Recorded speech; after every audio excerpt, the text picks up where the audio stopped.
अब एक दूसरी कहानी आती है। श्रावस्ती में भगवान रुके हुए थे। वहां पर एक विशाखा नाम की लड़की थी। तो विशाखा को अपने साथ लगाया था भगवान ने। किस तरह से? श्रावस्ती कर सेठ निगारू, नाम प्रवर्तन दास कुमारू।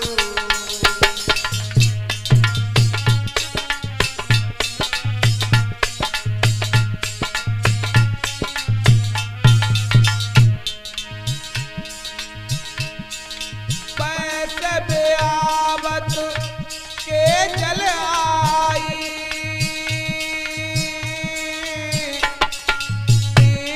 चमन दल सेठ बनाई। बुद्ध भगवान दया करो भगवान, बुद्ध भगवान दया करो भगवान, बुद्ध भगवान दया करो भगवान, बुद्ध भगवान दया करो भगवान। अब श्रावस्ती नगर में एक मिगार नाम का सेठ रहता था, बड़ा ही धर्म। तो सेठ ने सोचा है कि अपने पुत्र के लिए कोई सुशील कन्या ढूंढ कर लाऊंगा, जिसे अपनी पुत्र वधू बनाऊंगा। ये सोच करके उसने अपने मंत्रियों से कहा, दूतों से कहा कि कोई सुंदर लड़की ढूंढ करके लाओ।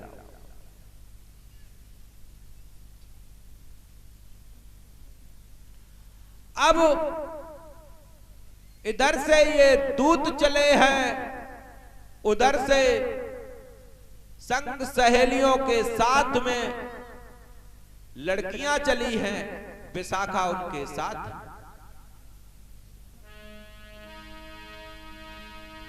अरे कर स्नान चली वो घर से,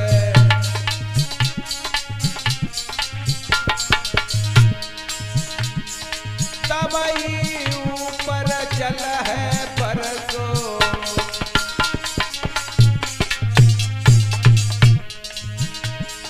तब लड़की तब भाग गई है,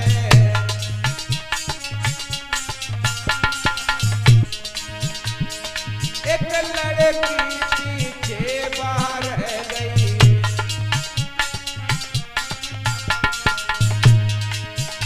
अब संग सहेली जा रही है धीरे धीरे, अब संग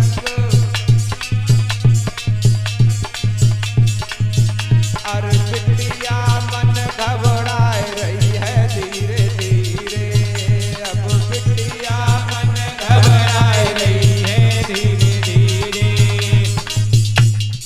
अब लड़की अकेली रह गई विशाखा नाम की। सोचने लगी मैं अकेली कैसे जाऊं। बड़ी जोड़ के पानी बरसने लगा, तेज हवा चलने लगी है।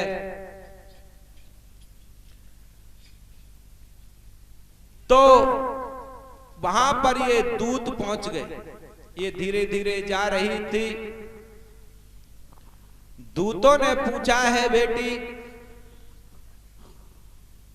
तुम इतनी दूर नहाने आई हो, संग सहेली सब तुम्हारी चली गई है, तुम्हें कोई डर नहीं लग रहा है? तो लड़की ने कहा है कि भैया डर किस बात का है, हमने किसी को डर पाके नहीं रखा है तो हमें कौन मारेगा, हमने किसी के साथ गलत कार्य नहीं किया है तो हमें क्यों सताएगा।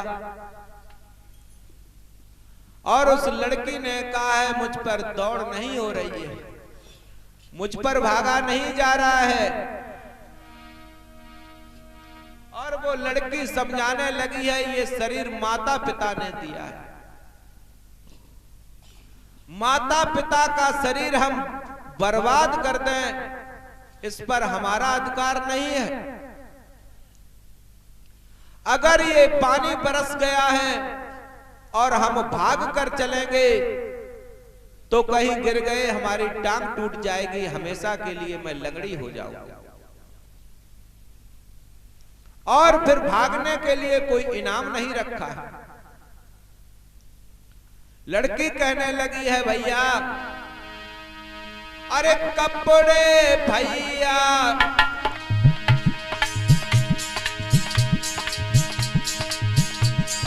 कपड़े तो बदले जा सकते,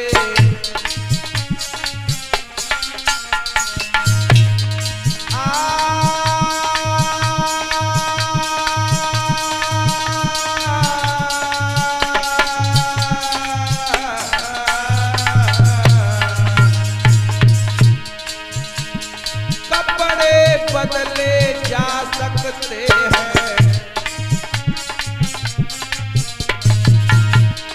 पैर नहीं बदले जा सकते।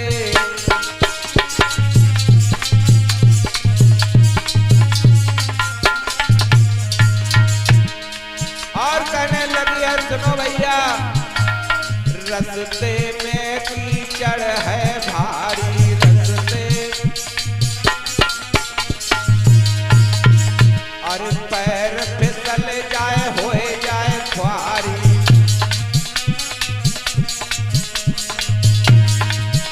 अरे इसलिए मैं चल रही हूँ सुन भैया रे, अरे इसलिए मैं चल रही हूँ सुन भैया रे।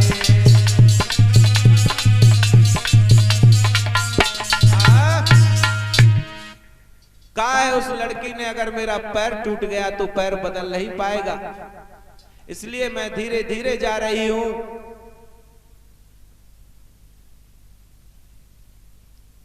अब इधर लड़की चली आई है, उन दूतों ने समझ लिया कि ये लड़की सही है, समझदार है। इधर पिता को भी चिंता थी, तो एक लड़की ने गाया कि मैंने भगवान से प्रार्थना कर रही थी कि प्रभु तुमने मुझे सब कुछ दिया, मैंने वर मांगा तुमने लाल दिए। मुझे सुनकर के ये लगा, अरे पढ़ने लिखने वाले बच्चे हो तुम, अभी वर की और पुत्र की अभिलाषा क्यों रख रही हो? पढ़ो लिखो, संसार में नाम रोशन करो, जब समय आएगा माता पिता आपके ऊपर ध्यान रखे हैं। ऐसा कोई माता पिता नहीं होता है जो बच्चियों का विवाह नहीं करना चाहता है। तुम्हें अभी पुत्र और वर की क्या चिंता है? संसार में नाम कमाओ, पिता का नाम रोशन करो, जीवन साथी की जब तलाश आए, जीवन साथी में भी मिल जाएगा समय पर। बहनों ऐसा गाना मत गाया करो। अरे विवाहिता गाती है तो सही है, बच्चियों को क्या गाने की जरूरत है? अभी मैंने आपको बताया था कि छिबरा मऊ के पास पथरा गांव में कथा हो रही, एक दिन बताया भी था। तो भजन गाने की नौबत आई, बुद्ध भगवान के भजन कम पता है, तो उनसे बहन से कहा कि आप भी कुछ गाओ, तो कहने लगी हमें बुद्ध के भजन नहीं पता। तो और बहनों ने कहा ऐसा करना, बुद्ध का नाम जोड़ देना, ठीक है। तो वो गाने लगी, गाना गाया कि नैना मार मार गौतम मनाए लूंगी। बताओ, उन्होंने भाव ही अलग कर दिया। सिद्धार्थ थे जब आम्रपाली रिझाती रही, सुंदर सुंदर युवतियां आई, उन्होंने नहीं रिझा पाया। जिस कार्य के लिए उन्होंने ग्रह छोड़ दिया, जिस धम्म के लिए सब कुछ छोड़ा, आज उन्हीं के ऊपर तुम दोष लगाने जा रही हो। बहनों, सोच समझ के गाना गाओ, कुछ बात कहो तो सोच समझ कर कहो। अब पिता को बहुत चिंता थी कि मैं अपनी पुत्री का विवाह कर दूं, और ये बात सत्य भी है कि जब तक लड़की का ब्याह न हो, जब तक लड़की का विवाह न हो, और फिक्र पिता को रहती है,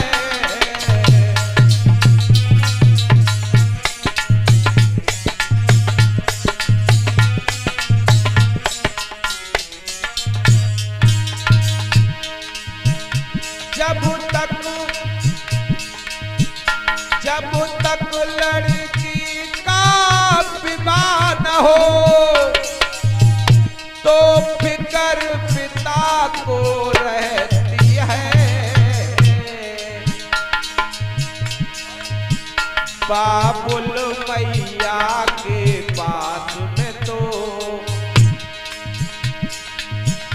बाबुल मैया के पास में तो, अरे सुता धरोहर होती है।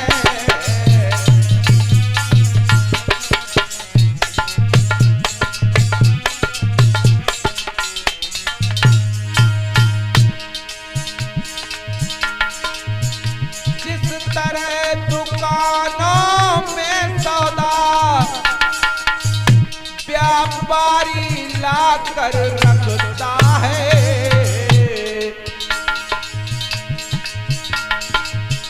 करता वो सुरक्षा रात दिना,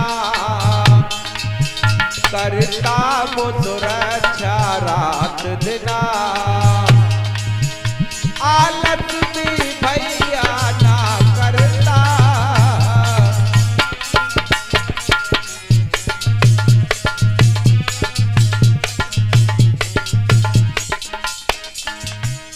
जिस तरह से दुकानदार ला करके सौदा रखता है, एक बात याद और रख लेना, नव युग जो नई पीढ़ी के बच्चे हैं, पढ़ने लिखने वाले बच्चे हैं, कभी ये मत भूल जाना कि माता पिता की तुम्हारे ऊपर नजर नहीं। कभी होशियारी करने की कोशिश मत करना, क्योंकि जो अपने बच्चे की रात में आवाज पहचान के जान लेती है मां दुखी है या सुखी है, वो आपके हालात को नहीं समझ पाएगी, ऐसा कभी मत सोचना। माता पिता की नजरें आपके ऊपर हमेशा रहती हैं।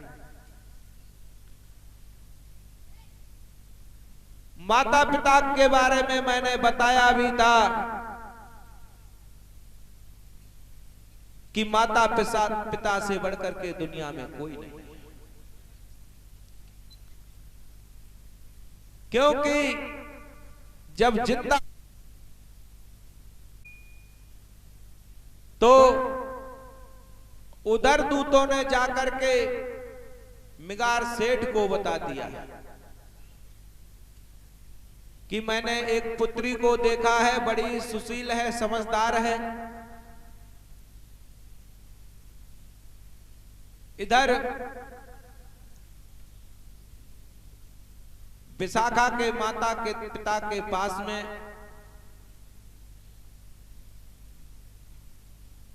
शादी का प्रस्ताव आया है, मिगार सेठ ने भेजा है, ये तैयार हो गए और बारात लेकर के पहुंचे हैं। बड़ी हंसी खुशी के साथ में विवाह कर लिया है।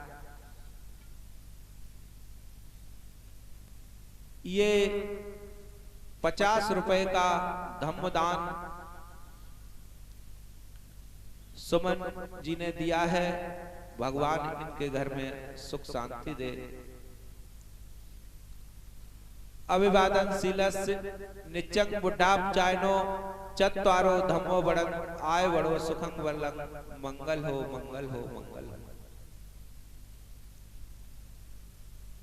विवाह कर दिया है, लेकिन ये लड़की जो है बहुत ही दानी है। पिता ने जो कुछ भी दिया था दान में, ये धीरे धीरे चलती चली जा रही है, और जो भी निर्धन भिखारी मिलते हैं उनको दे देती है। अब यहां तक नौबत आ गई है, जो लड़की श्रृंगार पहने थी, आभूषण पहने थी, भिखारी रास्ते में और मिले हैं, उनको भी उतार उतार के देने लगे। व्यापारियों को अपने धन से बहुत प्यार होता है। अब मिगार सोचने लगे ये लड़की तो बहुत पागल स्वभाव की मालूम पड़ती है। सब बहुएं तो अपने जेवर को बड़ी अच्छी तरह से रखती है, लेकिन ये लड़की धन को बर्बाद कर रही है। और लड़की ने क्या किया है, जो भी मिला है लुटाती चली जा रही है। अरे मिला त्योहार विशाखा को, और सब उसने दियो लुटाई है।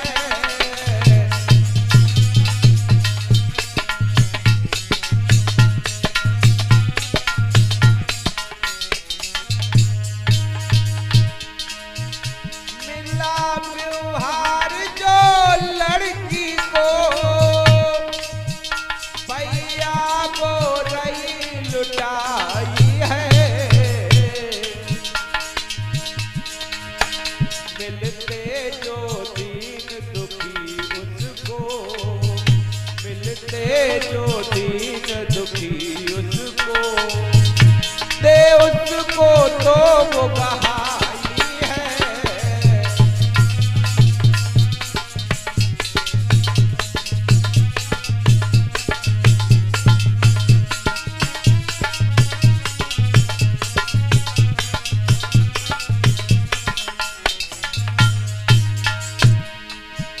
अरे किसी को तो धन दान करे,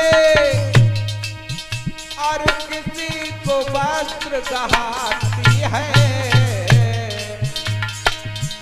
मन ही मन तो प्रसन्न है वो, मन ही मन वो प्रसन्न है वो, और मन में अतहर साथी है।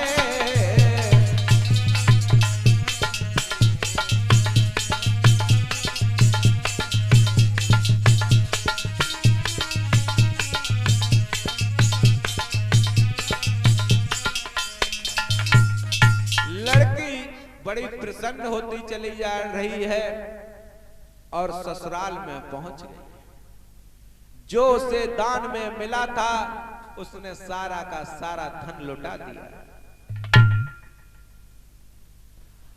अब सेठ को बड़ी चिंता हुई।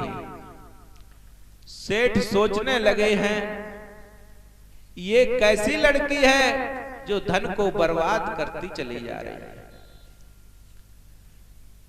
इधर उसके पिता ने प्रज्ञापीठ, अब मिगार सेठ पहुंचे हैं उन प्रज्ञापीठों के पास में, और कहा है कि ये जो घर में बहू आई है ये बहुत ही गलत है। और जाकर के बताने लगे हैं कि भैया मेरी बात सुनो, ये लड़की क्या क्या कर रही है। अरे उस दिन जो है दौलत पाई,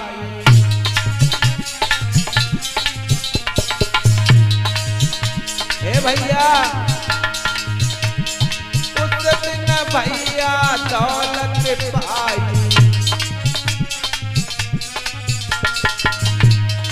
दीनी सब बाजार लुटाई।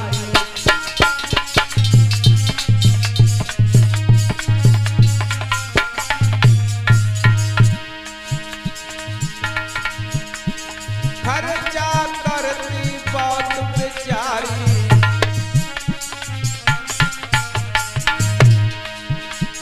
कैसी मिली है राज दुलारी।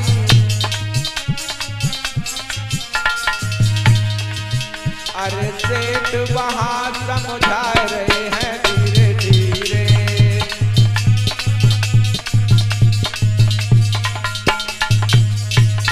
अब सेठ वहां समझा रहे हैं धीरे धीरे, अब सेठ वहां समझा रहे।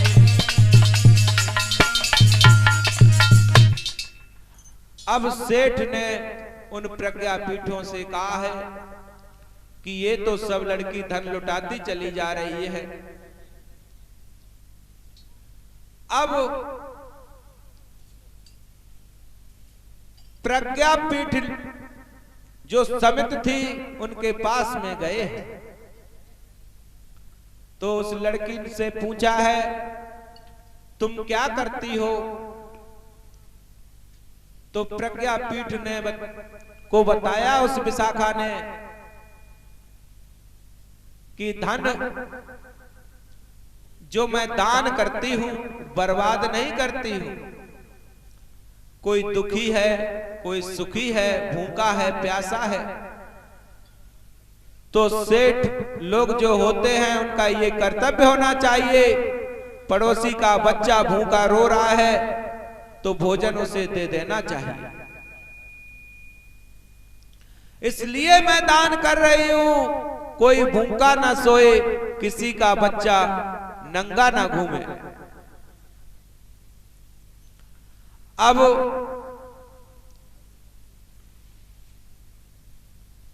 प्रज्ञा पीठ समिति ने कहा है लड़की का कोई दोष नहीं है,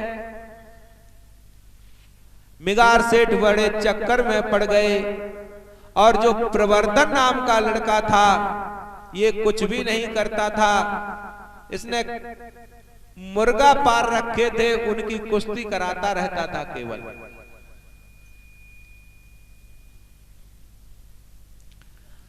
एक बार का वृतांत है, जो मिगार सेठ है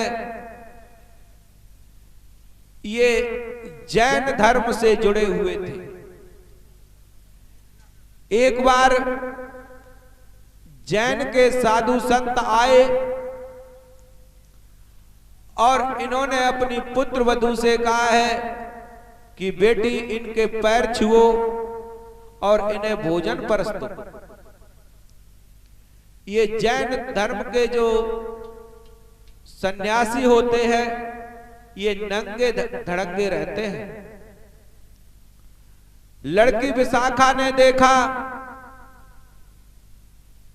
पिता से कहा कि पिताजी मैं इन साधुओं के सामने नहीं जाऊंगी, मुझे बहुत ही शर्म आती है। अब सेठ ने कहा कि बेटी साधु संत हैं, तुझे इससे क्या मतलब है? लड़की ने कहा पिताजी अंतर घट का जो सांप है उसे वस्त्रों से क्या लेना देना? अरे जो नंगे घूमते हैं तो ज्ञान ज्यादा मिल जाएगा। और ये बात सत्य भी है। अब सेठ को बड़ा क्रोध आया है कि ये लड़की बात नहीं मार रही है, हमारे गुरजन आए हैं, पैर नहीं छू रही है। लड़की ने कहा है कि चाहे कुछ भी हो जाए मैं इनके सामने नहीं जाऊंगी, ये नंगे धड़ंगे बैठे हुए हैं। और किसी विद्वान ने लिखा भी है कि जो सत्कर्म करेगा उसी का उद्धार होगा। पीले कपड़े पहनने से, या बाल रखा लेने से, बाल मुंडे करवा देने से कुछ भी नहीं होगा।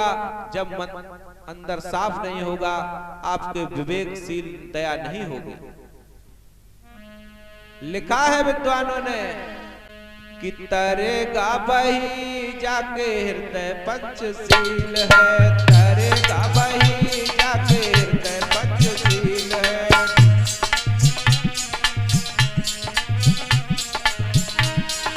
हृदय पंचशील है, हृदय पंचशील है, हृदय पंचशील है। तरेगा बही जाके हृदय पंचशील है, तरेगा बही जाके हृदय पंचशील है।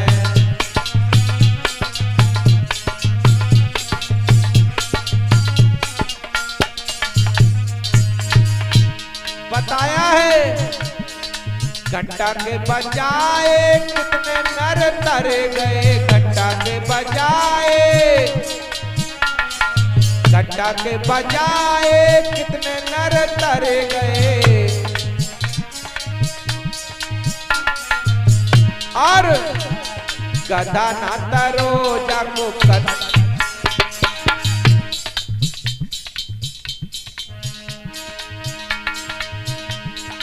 बताया है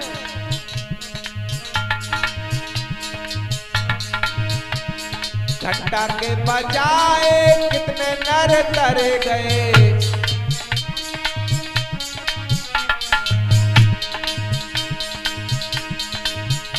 और बैल ना तरो जाके गले में ही घंट है, बैल ना तरो जाके तरेगा बही जाके हृदय पंचशील है, तरेगा बही जाके।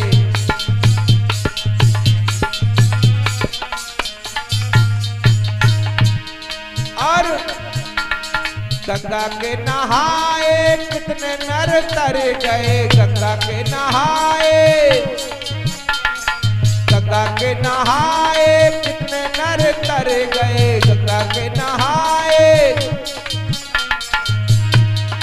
और अरे मछली ना तरी जाको, मछली ना तरी जाको गंगा जी में घर है, मछली ना तरी जाको। बोले भगवान की। एक बार सभी